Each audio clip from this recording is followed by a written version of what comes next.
Ya, selamat pagi Bapak Ibu yang saya hormati. Hari ini kita semua dalam keadaan yang lebih segar, saya harapkan.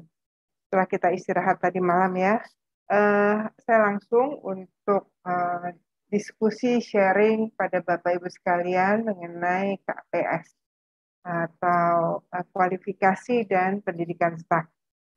Slide. Slide-nya cukup banyak hari ini. Saya akan berusaha cepat supaya bisa menambahkan beberapa pertanyaan yang masih belum terjawab kemarin. Standar ini ada 21 dengan 81 elemen penilaian. Apa sih fokusnya?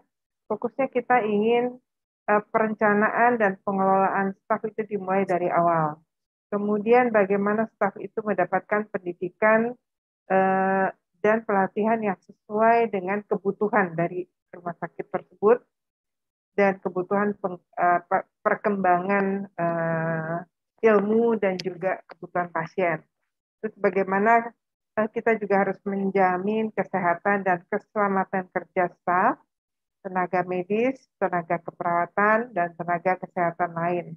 Jadi sangat clear di sini tenaga medis ada dokter umum, dokter spesialis, dokter gigi, tenaga keperawatan jelas, dan yang di luar ini adalah tenaga kesehatan lain.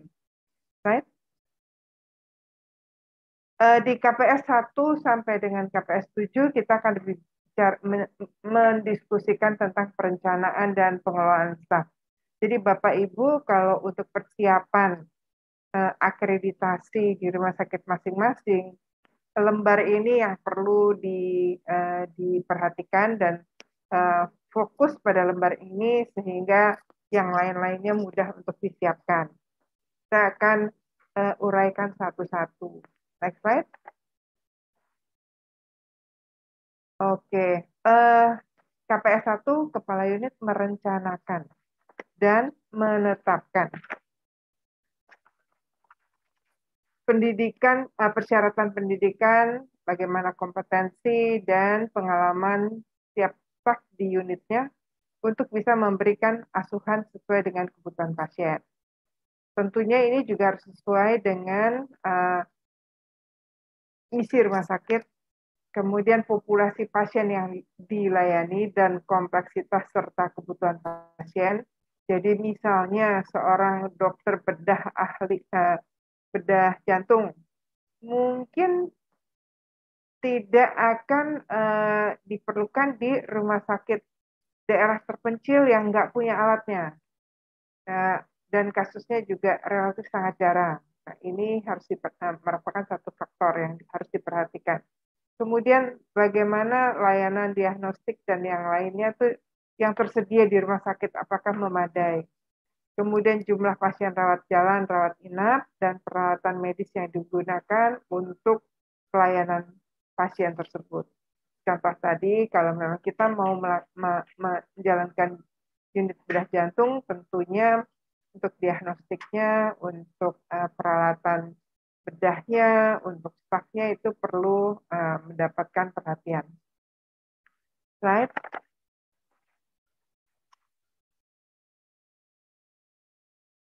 Elemen penilaian, ini saya akan bahas sedikit bagaimana direktur harus menetapkan regulasi terkait dengan kualifikasi pendidikan staf yang meliputi poin yang di atas tadi ya.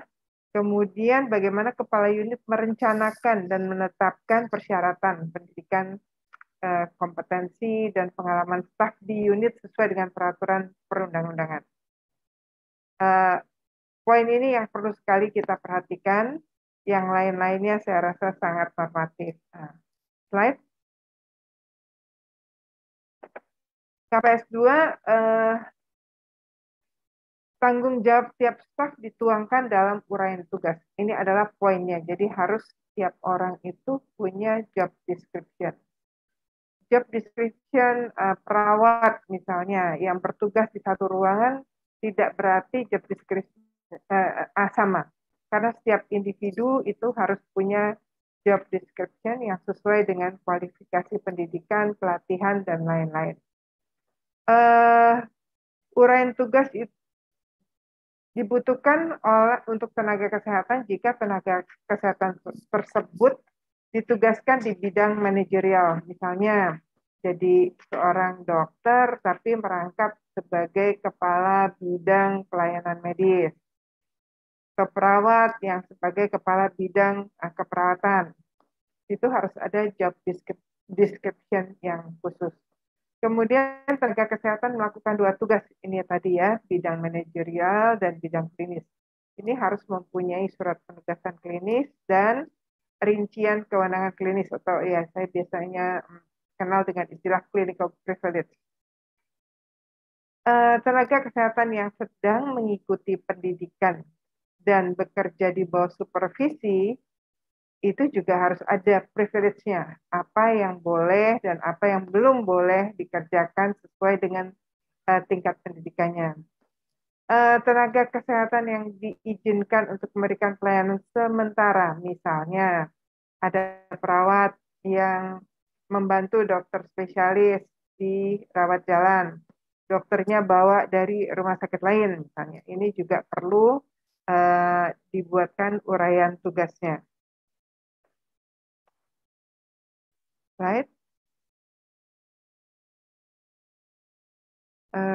Saya lanjutkan dengan slide berikutnya.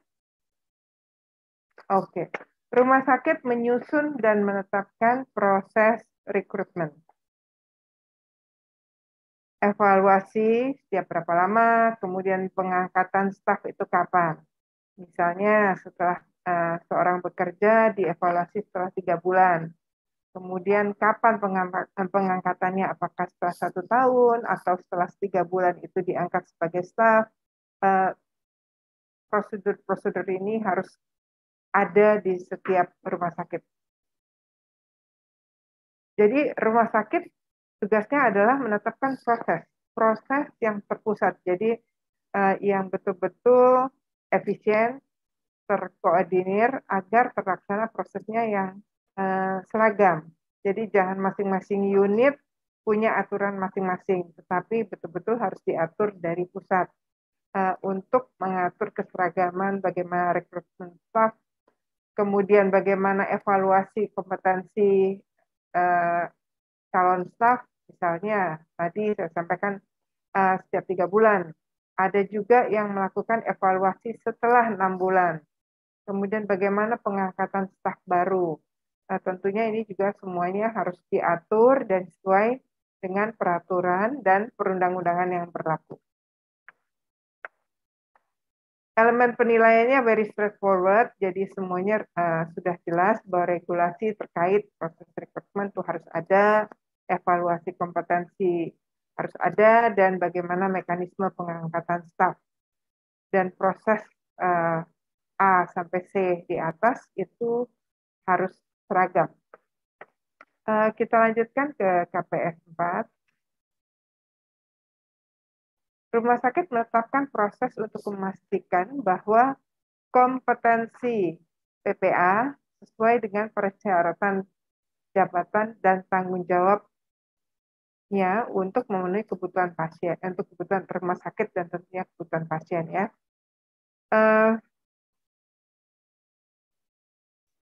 Staf klinis yang kompeten direkrut oleh rumah sakit melalui proses yang harus sesuai dengan kebutuhan dan persyaratan jabatan atau posisi yang akan diisi. Bagaimana penilaian kompetensi awal untuk memastikan apakah PPA tersebut bisa melakukan tugasnya, tanggung jawabnya. Penilaian harus dilakukan sebelum atau saat staf tersebut mulai bekerja. Jadi harus kita betul-betul nilai pada waktu awalnya, apakah cocok, apakah bisa untuk melakukan tugas dan tanggung jawabnya. Penilaian kompetensi ini juga mencakup untuk menilai kegiatan bagaimana cara mengoperasikan alat medis, alat klinis, bagaimana mengawasi pengelolaan obat yang sesuai dengan area tempat staf itu akan bekerja. Jadi tidak hanya kita melihat job desk-nya, tetapi juga bagaimana kompetensinya untuk hal-hal yang ada di poin B ini. Kemudian bagaimana proses evaluasi, apa yang akan dievaluasi setelah berapa lama dan setiap berapa lama, sehingga evaluasi ini bisa berkesinambungan. Lanjut, kita lanjutkan ke KPS 5. Bapak Ibu, sangat penting rekrutmen itu sesuai dengan kebutuhan rumah sakit. Betul-betul penting, jadi tolong elemen-elemen yang di atas tadi diperhatikan. Kita lanjut ke KPS 5. Rumah sakit menetapkan proses untuk kompetensi untuk staf non-medis, non-klinis, sesuai dengan jabatannya, sesuai dengan persyaratan jabatan atau posisi yang akan diisi, sesuai dengan kebutuhan rumah sakit. Jadi kalau tadi klinis, sekarang non-klinis, itu juga persyaratannya, prosesnya sama, dan juga harus dilakukan evaluasi secara berkala. Kita lanjutkan KPS 6. Slide. Oke, terdapat informasi kepegawaian yang terdokumentasi dalam file kepegawaian setiap staf. File kepegawaian itu harus selalu up to date dan berisi dokumentasi setiap staf yang ada di rumah sakit Bapak Ibu, dan informasi ini sensitif dan harus konfidensial. Apa aja sih yang harus ada di file kepegawaian? Pendidikan, kualifikasi, keterampilan, kompetensi orang tersebut. Kemudian bukti sudah melakukan orientasi umum, orientasi khusus. Kemudian job description, riwayat pekerjaan, penilaian kinerja, ini setiap berapa lama kinerja dinilai, apakah setiap 6 bulan, setiap tahun. Data-datanya harus ada di file kepegawaian staf tersebut. Kemudian salinan sertifikat pelatihan di dalam maupun di luar negeri. Tentunya setiap staf itu setiap tahun ada pelatihan-pelatihan, baik internal, eksternal, maupun ke luar negeri. Kemudian informasi yang menjadi syarat. Pandemi ini kita semua tahu tentang imunisasi.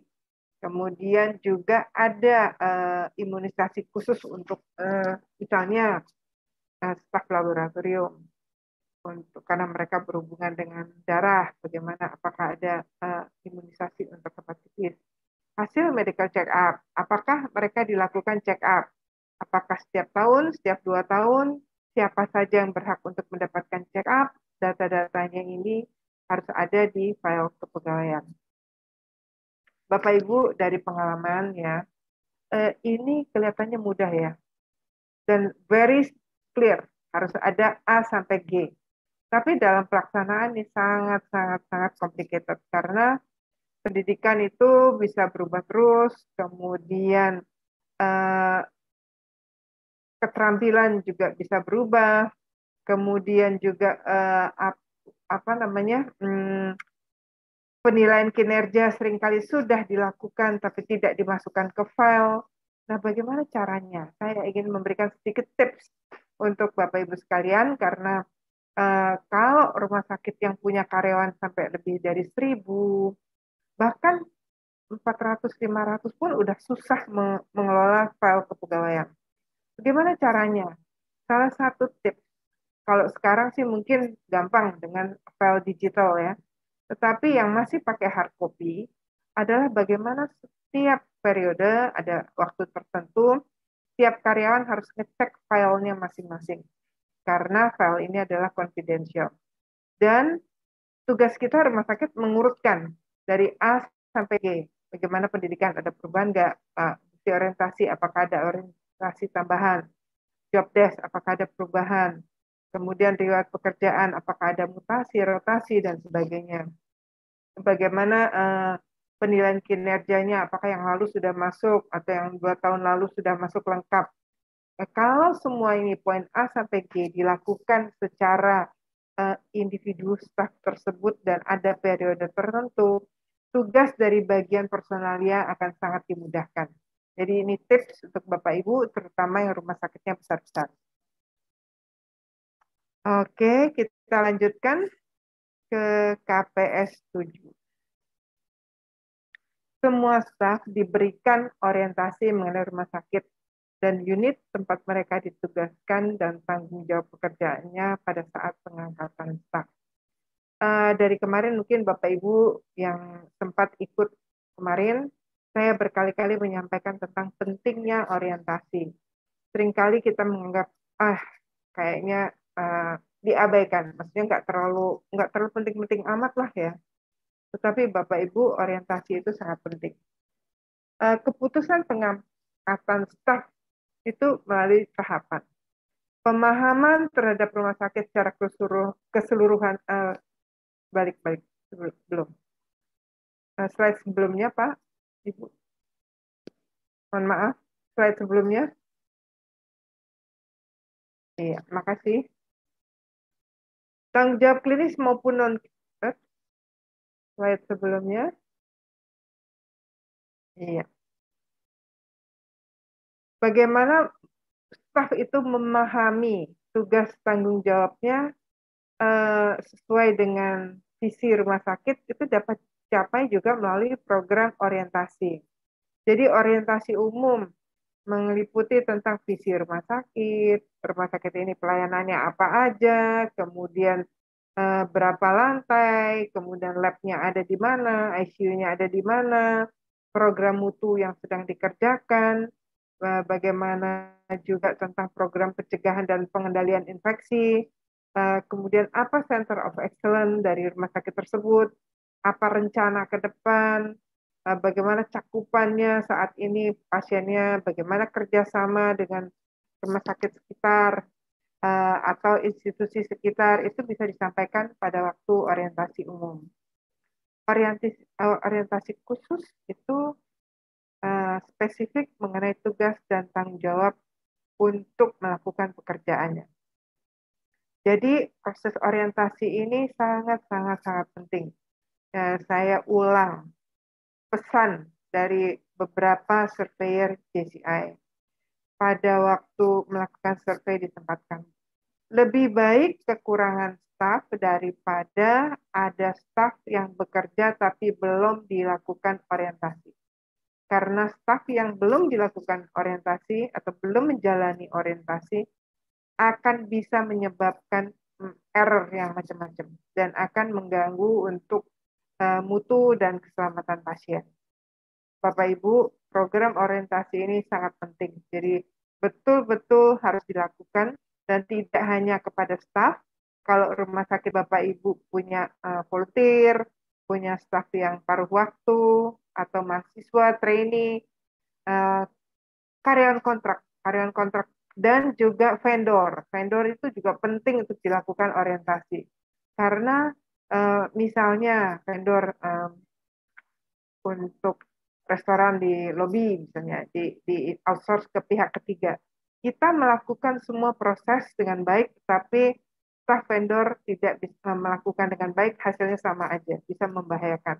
Terutama dalam masa pandemi kemarin, kita banyak sekali belajar bahwa vendor itu harus betul-betul diperhatikan.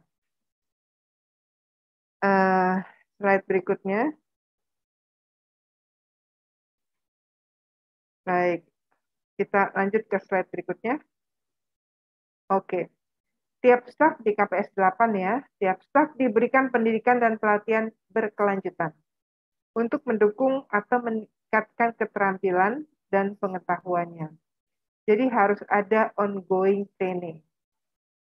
Harus ada untuk para dokter CME, bagaimana continuous medical education.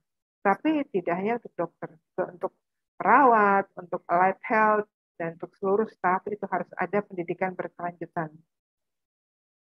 Dan pendidikan apa sih yang kita perlu lakukan? Tentunya kita lihat dari data staf ini butuh pendidikan apa.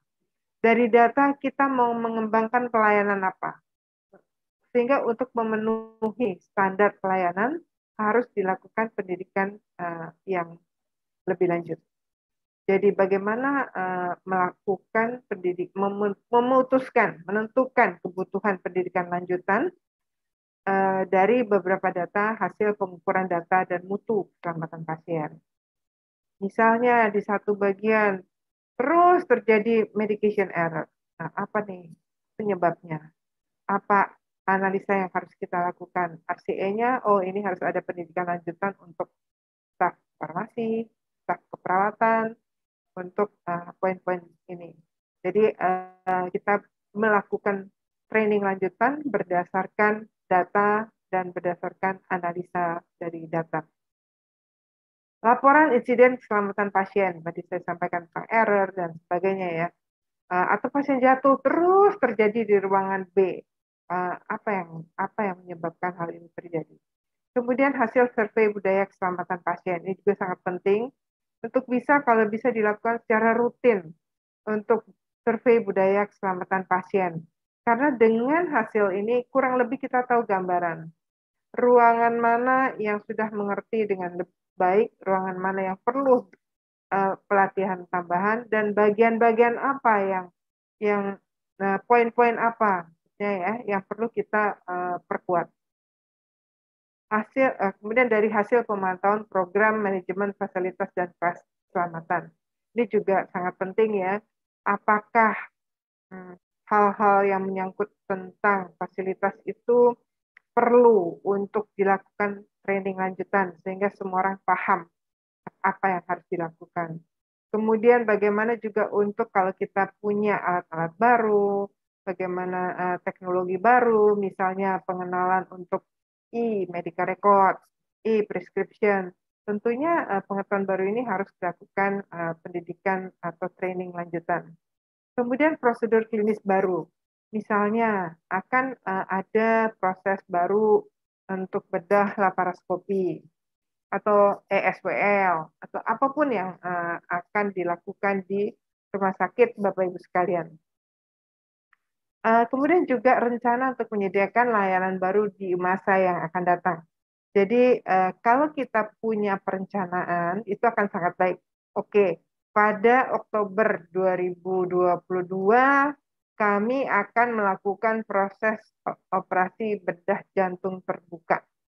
Untuk itu SDM-nya udah ada, dokternya. Perawatnya udah ada belum? Sudah dilatih belum? Kemudian lab-nya, rehab mediknya, farmasinya, jadi obat apa yang harus siapkan, bagaimana misalnya kalau ada obat-obat yang harus ada metode khusus untuk pencampuran dan sebagainya, rehab mediknya nanti post-op, pre-op bagaimana, itu harus disiapkan sehingga pada waktu layanan tersebut ada, kita sudah siap.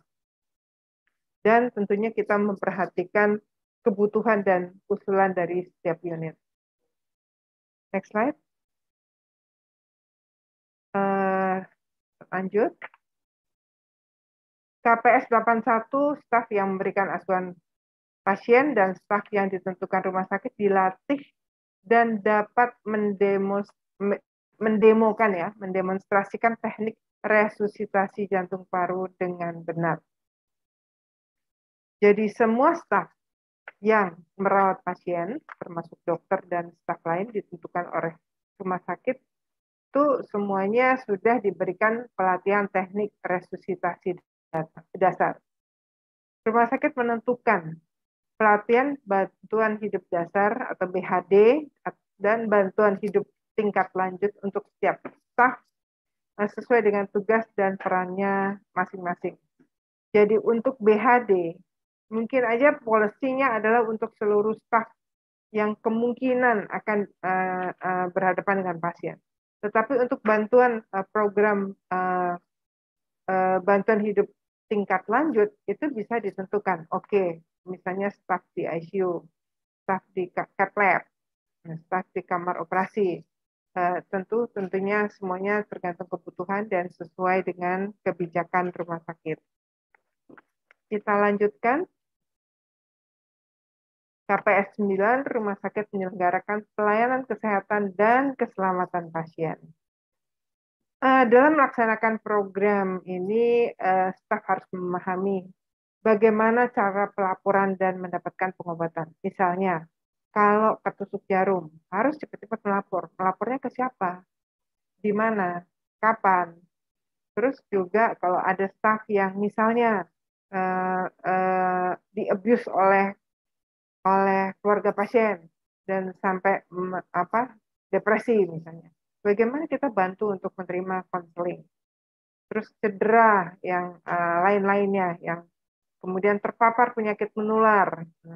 Kita tahu ya selama pandemi ini cukup banyak, sangat banyak malah staf-staf rumah sakit yang terpapar. Nah, bagaimana kita juga memberikan edukasi, konseling sehingga mereka tidak merasa sendiri, mereka merasa bahwa rumah sakit memperhatikan. Dan kita juga harus melakukan identifikasi risiko dan kondisi berbahaya di rumah sakit. Di mana saja risiko-risiko ini terjadi. Contoh tusuk jarum itu paling banyak jadi di keperawatan, di rawat inap, dan di laboratorium. Kemudian masalah kesehatan dan keselamatan lainnya. Ini terus kita harus perhatikan sehingga tentu merasa welfare-nya itu terjamin selama bekerja di rumah sakit kita. Lanjut. Nah, program kesehatan keselamatan rumah sakit tersebut mencakup screening kesehatan awal. Jadi penting sekali dilakukan pada waktu awal sehingga tahu kondisi. Misalnya, apakah pada waktu awal itu memang sudah menderita diabetes atau sudah menderita hepatitis. Jadi bukan dapatnya di rumah sakit. Pada waktu sebelum bekerja sudah ada. Kemudian tindakan untuk mengendalikan pajanan kerja yang berbahaya. Jadi apa yang harus kita lakukan kalau staf tersebut harus bekerja di ruangan yang mungkin bisa membahayakan. Program keselamatan dan kesehatan dan keselamatan ini juga harus terus mendapatkan pendidikan pelatihan ya, karena ya, pengetahuan berubah terus dan kita juga terus harus memberikan update kepada para staf kita. Dan bagaimana juga cara untuk memberikan asuhan kepada pasien yang aman. Kemudian bagaimana juga intervensi terkait pengelolaan kekerasan di tempat kerja. Kita harapkan ini tidak terjadi, karena itu harus diberikan pelatihan bagaimana mencegah terjadi kekerasan di tempat kerja, tetapi seandainya terjadi bagaimana harus menanganinya. Kemudian juga staf yang berpotensi menjadi KTD atau sentinel. Jadi ini ada beberapa pengamatan bahwa ada potensi KTD atau sentinel itu pada orang-orang tertentu. Jadi kalau kita lihat kok dia lagi ya. Jadi ini harus ditarik akarnya. Kenapa? Kenapa orang ini cenderung untuk melakukan hal-hal yang membahayakan? Kemudian tata kerja yang harus kita perhatikan juga ya, cedera punggung untuk staf-staf terutama yang bekerja di UGD ini, karena mereka harus mindahin pasien dari bed satu ke bed lain, dan ini cenderung bisa menyebabkan cedera. Kemudian bagaimana vaksinasi, imunisasi, pencegahan, dan pemeriksaan kesehatan berkala.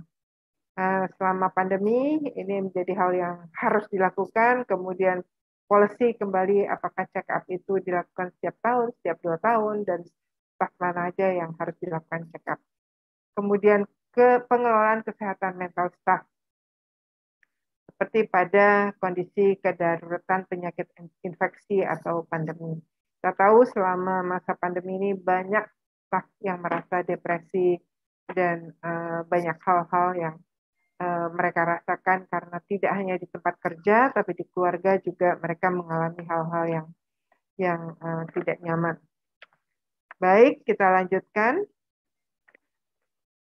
ke KPS 10. KPS 10 rumah sakit menyelenggarakan proses kredensial yang seragam dan transparan bagi tenaga medis yang diberi izin untuk melakukan asuhan kepada pasien. Jadi proses kredensial ini betul-betul harus seragam, jadi jangan sampai berbeda antara satu unit dengan unit lain atau satu spesialisasi dengan spesialisasi lain. Kemudian 10.1, rumah sakit melaksanakan verifikasi terkini. Jadi verifikasi ini satu hal yang memang mungkin masih menjadi kendala karena tidak semua institusi pendidikan memberikan respon untuk primary source verification. Yang ingin saya tekankan di sini adalah bagaimana kredensial adalah proses evaluasi dari dokumen, tapi juga dari wawancara dan hal-hal lain ya, yang harus dilakukan rumah sakit sesuai dengan kebutuhannya, dan untuk melihat tenaga medis tersebut apakah layak diberikan penugasan klinis dan kewenangan klinis untuk menjalankan tindakan atau asuhan di rumah sakit kita. Jadi sangat penting untuk dilakukan kredensial dan clinical privilege. Kami mengerti dan kita semua mengerti bahwa kesulitan untuk clinical privilege ini masih banyak terjadi karena faktor budaya ya, senioritas, kemudian sungkan dan sebagainya. Nah, bagaimana peran komite medik betul harus berjalan dengan baik sehingga proses kredensial dan privilege ini bisa berjalan dengan baik. Verifikasi adalah proses untuk memeriksa validitas dan kelengkapan.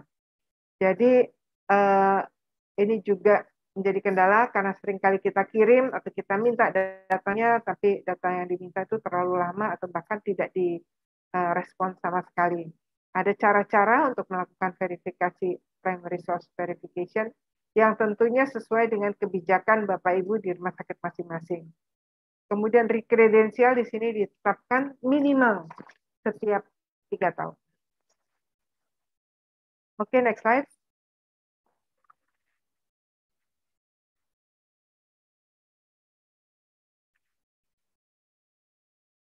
Kita lanjut ke KPS 11. KPS 11 ya.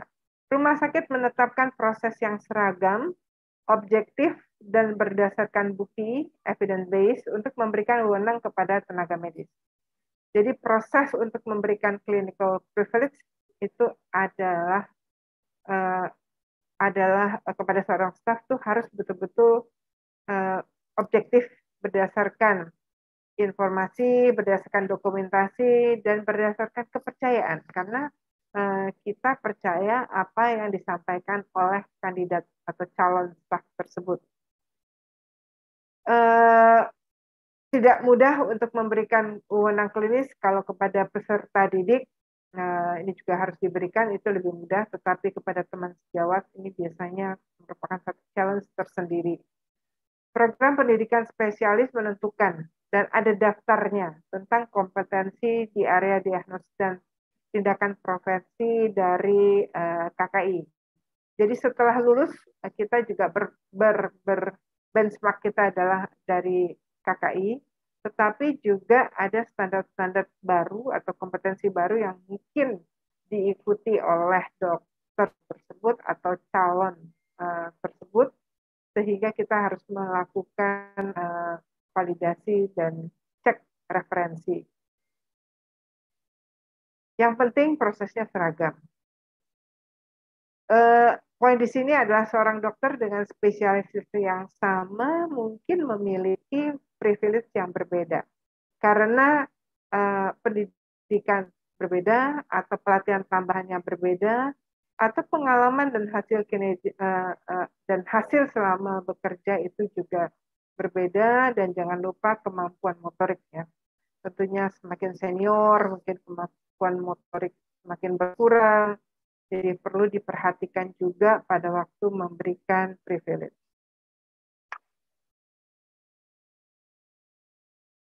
Lanjut, iya. Keputusan keputusan kewenangan klinis itu direkomendasikan, jadi dari komite medik merekomendasikan kepada direktur rumah sakit. Kemudian penilaian kinerja medis itu harus dilakukan, juga menilai berapa pasien yang dirawat, kemudian bagaimana ALOS, bagaimana ILO-nya, bagaimana kepatuhan terhadap panduan praktek klinis, bagaimana penggunaan obat, apakah sesuai dengan formularium, dan hal-hal lainnya. Hasil evaluasi berkelanjutan atau OPPE dan FPPE itu harus dilakukan setiap tahun. Dan di sini juga setiap hasil pendidikan atau pelatihan tambahan juga diperhatikan untuk menjadi faktor pada waktu penilaian performance dari dokter tersebut. Untuk kewenangan tambahan juga pada pelayanan risiko tinggi, maka rumah sakit menentukan area pelayanan risiko tinggi. Misalnya apa aja, cath lab, untuk mengganti sendi lutut, sendi panggul, pemberian obat kemoterapi, obat radioaktif, obat anestesi, itu juga harus ada kewenangan tambahan. Dan kewenangan klinis tidak dapat diberikan jika rumah sakit tidak mempunyai peralatan atau staf. Jadi dokternya ada, tapi kalau tidak ada alatnya dan tidak ada staf yang menunjang, maka privilege-nya tidak bisa diberikan di rumah sakit tersebut. Slide selanjutnya ke KPS 12. Ya, rumah sakit menetapkan penilaian praktek profesional berkelanjutan atau OPPE tenaga medis secara seragam untuk menilai mutu dan keselamatan serta pelayanan pasien yang diberikan oleh setiap tenaga medis. Jadi OPPE adalah untuk menilai kompetensi klinis dan perilaku profesional tersebut. Perilaku tenaga medis adalah role model ya, model dalam meningkatkan budaya keselamatan di rumah sakit. Jadi kalau tenaga medisnya bisa menjadi contoh buat yang lainnya, ini akan mempunyai dampak yang sangat baik. Slide.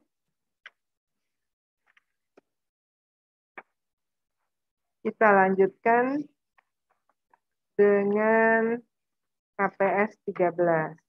Rumah sakit paling sedikit setiap 3 tahun melakukan rekredensial.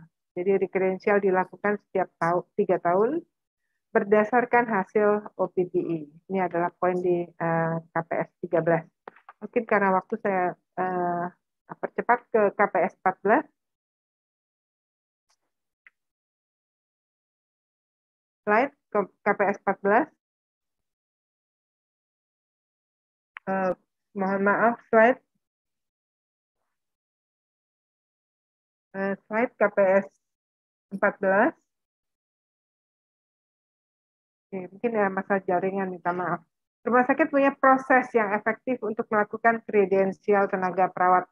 Jadi kalau tadi di standar sebelumnya kita lakukan untuk tenaga medis, sekarang untuk tenaga perawat. Prinsipnya hampir sama atau sama. Lanjut kita ke KPS 15. Rumah sakit melakukan identifikasi tanggung jawab pekerjaan dan memberikan penugasan klinis berdasarkan atas hasil kredensial. Jadi sama bahwa hasil kredensial dari tenaga perawat itu menjadi dasar untuk melakukan tindakan sesuai dengan kompetensinya, dan juga untuk rumah sakit untuk membuat surat penugasan klinis kepada perawat. Kita lanjutkan ke KPS 16. Rumah sakit telah melakukan penilaian kinerja tenaga perawat termasuk perannya dalam kegiatan peningkatan mutu dan keselamatan pasien serta program manajemen risiko rumah sakit. Jadi perannya sebagai klinis yang merawat pasien, tetapi perawat juga proaktif dalam menjalankan proses program peningkatan mutu dan keselamatan pasien dan risk management. Penilaian harus dilakukan secara periodik ya. KPS 17, rumah sakit punya proses yang efektif untuk melakukan kredensial untuk tenaga kesehatan lain. Jadi Bapak Ibu prinsipnya sama, ada tenaga medis, tenaga keperawatan, dan tenaga tenaga kesehatan lain. Dan semua maksud tujuannya juga sama, bagaimana untuk meningkatkan mutu, keselamatan pasien, dan risk management. Lanjut, KPS 18. Rumah sakit melakukan identifikasi tanggung jawab pekerjaan dan berikan penugasan klinis berdasarkan atas hasil kredensial PPA lainnya dan staf klinis lainnya sesuai dengan peraturan yang berlaku. Jadi kembali setiap PPA dan tenaga kesehatan lainnya untuk memberikan asuhan kepada pasien itu harus mempunyai izin atau license dari rumah sakit tempat praktek di rumah sakit tempat bekerja, maka rumah sakit itu bertanggung jawab juga untuk melakukan proses kredensial. Jadi kredensial itu tidak hanya untuk dokter, tapi juga untuk perawat dan tenaga kesehatan lainnya. Dan proses kredensial juga hampir sama dengan tenaga medis, juga harus melakukan evaluasi dari data-data yang ada, kemudian harus melakukan wawancara, kemudian juga harus mengecek ke tempat pendidikan atau tempat kerja sebelumnya. Kita lanjutkan ke KPS 19, rumah sakit melakukan penilaian kinerja tenaga kesehatan lainnya. Jadi kalau tadi di dokter ada OPPI, di sini pun harus ada penilaian kinerja secara rutin. Dan jangan lupa dalam penilaian tersebut juga peran dalam peningkatan mutu dan keselamatan pasien serta risk management harus mendapatkan perhatian. Baik, Bapak Ibu, saya mohon maaf karena memang ini cukup banyak sehingga waktunya harus dipercepat. Saya mohon waktu sedikit saja Ibu moderator. Kemarin beberapa pertanyaan menyangkut tentang pendidikan ya. Pendidikan dalam pelayanan kesehatan. Kemarin kita mensosialisasikan bahwa untuk rumah sakit yang menerima mahasiswa, jadi mahasiswa belum lulus ya, untuk program pendidikan, maka rumah sakit tersebut harus menjalani PPK dalam proses akreditasi. Tapi kalau untuk internship, untuk temporary misalnya untuk pelatihan perawat 2 minggu, 3 minggu, itu tidak perlu diakreditasi untuk standar PPK. Jadi saya ulang, kalau menerima mahasiswa atau students yang belum lulus, jadi misalnya mahasiswa keperawatan, mahasiswa kedokteran, PPDS, itu semuanya harus melalui proses PPK. Tetapi kalau untuk tenaga yang sudah lulus dan untuk pelatihan berkelanjutan di rumah sakit Bapak Ibu sendiri masing-masing, maka standar PPK ini tidak berlaku. Jadi saya berharap bahwa penjelasan ini cukup clear, dan kalau masih ada pertanyaan nanti bisa di WA dan saya berusaha untuk akan jawab. Ibu moderator, karena waktu, apakah masih ada kesempatan untuk menjawab beberapa pertanyaan? Iya boleh, dokter bisa tanya 3 pertanyaan saja dok. Oke, baik. Pertanyaan pertama dari Bapak Mulyana Busra. Izin bertanya, apakah penilaian kinerja untuk dokter sama dengan OPPI? Ya betul Pak. Betul, OPPI itu adalah untuk menilai kinerja dokter. Selanjutnya dari Dr. Sumiwati. Apa kabar Dr. Sumi? Ingin bertanya, untuk program orientasi perawat yang bertugas di unit UGD, misalnya apakah orientasi unit yang dimaksud dalam standar dilakukan oleh IGD atau dilakukan oleh Departemen Keperawatan? Baik, Dokter Sumi. Untuk orientasi khusus di unit, sebaiknya dilakukan oleh expert di unit tersebut. Kembali ya, kalau untuk UGD spesifik, sebaiknya dilakukan oleh expert di UGD. Nah, saya nggak tahu di tempat Bapak Ibu apakah ada divisi untuk pelatihan, training center. Biasanya kalau ada divisi training center, maka orientasi khusus untuk perawat IGD ini meliputi beberapa pihak. Jadi meliputi UGD-nya sendiri dari perawat, kemudian dari dokter, kemudian beberapa spesialisasi juga memberikan training. Misalnya bagaimana penanganan untuk jantung, otak pada waktu kasus-kasus di UGD. Jadi kalau ada divisi training, maka ini akan lebih koordinatif, tidak hanya dari segi UGD-nya, tetapi juga kemungkinan yang akan didapat pasien-pasien UGD itu apa aja, sehingga pelatihannya lebih komprehensif. Mudah-mudahan menjawab Dr. Sumi, karena memang pelatihan di UGD ini biasanya tidak sebentar, ada yang 3 bulan, 6 bulan, di tempat kami itu juga sampai 2 tahun. Jadi betul-betul pelatihannya sangat-sangat komprehensif. Pertanyaan selanjutnya dari Monica, Rumah Sakit Citama. Selamat pagi, Ibu. Sebenarnya dari Rumah Sakit Citama. Untuk riwayat pekerjaan, apakah riwayat pekerjaan sebelum bekerja di rumah sakit kami atau pada saat bekerja di rumah sakit kami? Untuk riwayat pekerjaan yang dimaksud dengan di file kepegawaian, tentunya riwayat sebelumnya juga, Bu. Sebelum bekerja di tempat kita tuh di mana aja, di bagian apa, berapa lama. Kemudian di tempat kita pun misalnya di rumah sakit Citama, pertama diterima di UGD, kemudian dipindahin ke ICU, perawat ya misalnya ya. Itu riwayatnya juga perlu diperhatikan. Jadi file kepegawaian itu sangat lengkap, berisi semua data tentang movement ataupun progres dari orang tersebut.